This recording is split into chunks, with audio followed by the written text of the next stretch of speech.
Hello guys, welcome back to পিয়ার blog and recipe. আজ আমি তোমাদের সঙ্গে শেয়ার করব নতুন স্বাদের একটা লুচি রেসিপি। এই শীতের সিজনে গরম গরম লুচির সঙ্গে আলুর দম আমরা সকলেই খেতে পছন্দ করি। তো সেই লুচিটা যদি একটু দেখতে সৌন্দর্য করা যায় আর খেতেও যদি সুস্বাদু করা যায় তাহলে আবার কি। তো সেই সৌন্দর্যের জন্য আমি নিয়েছি দেখো পালং শাক। আমি আজকে তৈরি করব পালং শাক দিয়ে লুচি। তো কিভাবে করছি সেটাই চলো দেখাই তোমাদেরকে। প্রথমে দেখো ওভেনের মধ্যে একটা কড়াই বসিয়ে দিয়েছি, তার মধ্যে দিয়ে দিচ্ছি অল্প একটু জল। জল দেওয়ার পর জলটা যতক্ষণ না গরম হচ্ছে ততক্ষণ একটু ওয়েট করব। এরপর জলটা যখন ফুটে উঠবে তখন আমি এর মধ্যে দিয়ে দিচ্ছি দেখো পালং শাক।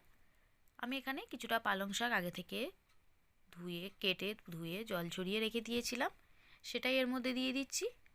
দেওয়ার পর 2 মিনিট ওয়েট করব, পালং শাকটা জলের মধ্যে ফুটিয়ে নেব। তো ফুটানো হয়ে গেলে আমি ওভেনটা বন্ধ করে দিয়ে এভাবে ছেঁকে জল থেকে তুলে নিচ্ছি। নিয়ে ঠান্ডা করে একটা মিক্সিং জারের মধ্যে দিয়ে দিচ্ছি অল্প একটু ধনেপাতা কুচি, দিয়ে দিচ্ছি হাফ কাঁচা লঙ্কা কুচো, তোমরা চাইলে এটা গোটাও দিতে পারো। দিয়ে দিচ্ছি একটু আদা কুচো, যাতে ফ্লেভারটা আরও সুন্দর হয় তার জন্য। দিয়ে একটা পেস্ট বানিয়ে নিচ্ছি। দেখো পেস্টটা রেডি হয়ে গেছে, খুবই সুন্দর হয়েছে। এটিকে সরিয়ে রেখে দিচ্ছি। অন্যদিকে একটা পাত্রে আমি নিয়ে নিচ্ছি পরিমাণ মতো একটু ময়দা। তোমরা চাইলে এখানে আটা ময়দা দুটো মিশিয়ে করতে পারো, আমি শুধু ময়দা দিয়ে করছি। তো এরপর দিয়ে দিচ্ছি বাড়িতে থাকা মশলার মধ্যে একটু হলুদ গুঁড়ো, অল্প একটু জিরে গুঁড়ো, ধনে গুঁড়ো, খুব সামান্য একটু লঙ্কার গুঁড়ো, নুন আর অল্প একটু চিনি দিয়ে দিচ্ছি ময়লের জন্য তেল। খুব ভালো করে মেখে নিচ্ছি এইভাবে। দেখো যতটা সুন্দর এইভাবে মাখতে পারবে ততটা লুচিটা সফট হবে এবং মুচমুচে হবে। তো খুব ভালো করে আমি মেখে নিচ্ছি। মাখা হয়ে গেলে ময়লটা থেকে হাফ করে নিয়ে ময়দাটা কিছুটা অংশ রেখে দেবো একটা প্লেটের মধ্যে, কারণ এটা আমি পেস্টটার সঙ্গে মাখবো। তো প্রথমেই আমি একটা ফ্রেশ সাদা মিক্সচার করে নিচ্ছি। দেখো অল্প অল্প করে জল দিয়ে বেশ কিছুক্ষণ ধরে একটা ডো তৈরি করে নেব। দেখো কতটা সফট হয়েছে তোমরা দেখলেই বুঝতে পারছো। এটিকে রেখে দেবো একটা প্লেটের মধ্যে ঢাকা দিয়ে। বাকি যে ময়দাটা রেখেছিলাম সেটা নিয়ে তার মধ্যে জল আর দেবো না, এটা শুধুমাত্র পালং শাকের যে পেস্ট আমি করেছি সেটা দিয়ে মেখে নিচ্ছি, যাতে কালারটা সুন্দর হয়।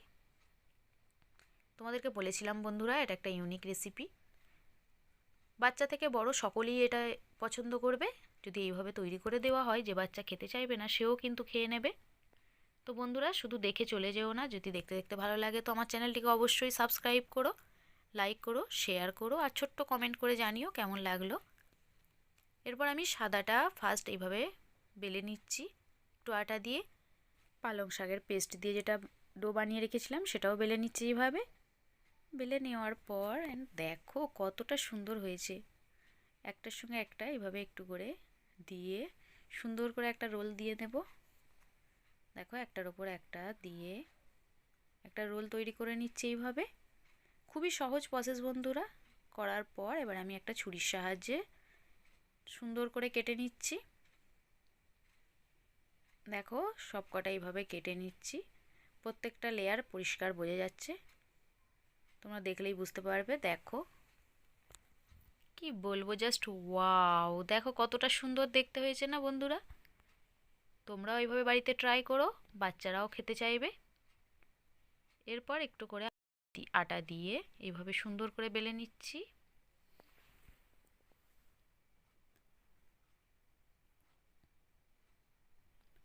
দেখো সবগুলো এইভাবে একে একে বেলে নেব আমি। দেখতে পাচ্ছ বন্ধুরা কতটা সুন্দর হয়েছে। আমার তো সত্যি খুবই ভালো লাগছিল, নতুন কিছু আইটেম এভাবে করতে সত্যিই খেতে ভালো লাগে। তো এরপর ওভেনের মধ্যে একটা কড়াই বসিয়ে তাতে তেল দিয়ে দিয়েছি। তেলটা গরম হলে এর মধ্যে একে একে লুচিটা আমি ভেজে নেব। দেখো লুচিও দিয়ে দিয়েছি। এরপর সুন্দর করে লুচিটা এইভাবে এপিট ওপিট লাল লাল করে ফ্রাই করে নিলেই রেডি হয়ে যাবে পালং দিয়ে আজকে লুচি। দেখতে পাচ্ছ বন্ধুরা কতটা সুন্দর ফুলে উঠেছে। অ্যান্ড কি বলবো, খেতেও বন্ধুরা দুর্দান্ত দুর্দান্ত। দেখো গরম গরম এইভাবে যদি কোনো রিলেটিভকেও সার্ভ করা যায় সেও খুশি হয়ে যাবে। আবারও আমি সবকটা এইভাবে একে একে গরম তেলের মধ্যে ফ্রাই করে নিচ্ছি। তো সবগুলো হয়ে গেছে, প্লেট আউট করে দেখাই তোমাদের। দেখছো বন্ধুরা কতটা সুন্দর হয়েছে, জাস্ট ওয়াও। সত্যি বন্ধুরা আমারও খুবই ভালো লেগেছে, আমিও ফার্স্ট টাইম ট্রাই করলাম তাই তোমাদের সঙ্গে শেয়ার করেছি। তো তোমরাও এইভাবে বাড়িতে ট্রাই করো, ভালো লাগলে অবশ্যই আমার চ্যানেলটিকে সাবস্ক্রাইব। চলো তোমাদের এবার একটু একটাকে ছিঁড়ে দেখাই কতটা সুন্দর হয়েছে এবং কতটা মুচমুচে হয়েছে। খুবই সুন্দর হয়েছে এবং খুবই মুচমুচে হয়েছে বন্ধুরা, তোমরা অবশ্যই বাড়িতে ট্রাই করবে আর চ্যানেলটিকে সাবস্ক্রাইব করবে, লাইক করবে, শেয়ার করবে আর আমার পাশে থাকবে এইভাবেই। আর বেল নোটিফিকেশনটা অবশ্যই অন করে দেবে যাতে সমস্ত ভিডিও তোমরা সবার আগে পাও। বাই, সকলে ভালো থেকো, সুস্থ থেকো।